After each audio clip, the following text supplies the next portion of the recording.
Well, hello, guys. um, I recently found how to shorten the latency. I like to fix that problem. So kind of actually kind of easy, but right now I think I have the right options. I'm just going to see. Yes, exactly. FL Studio ACO. That's the device that's make the sound go faster with no latency. Oh my god! Yes. But like primary sound driver, that's usually the um, the preset.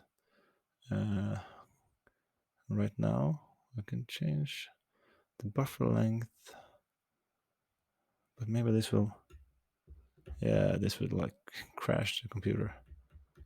Make cool distorted sound. Whoa, probably a lot of CPU. No, okay. Sorry, this was not it.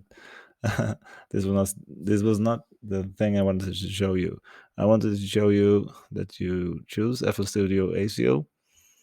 The buffer length will now be shortened, like really a lot, freaking a lot. And now there's nearly no latency at all. It's not hearable for the human ear. Well, that's it. Options, audio settings, and then device for audio input output. FL Studio ACO. Uh, choose the highest if not already chosen. Well, and that's it. No more freaking latency. That's all for me. Ace is giddy.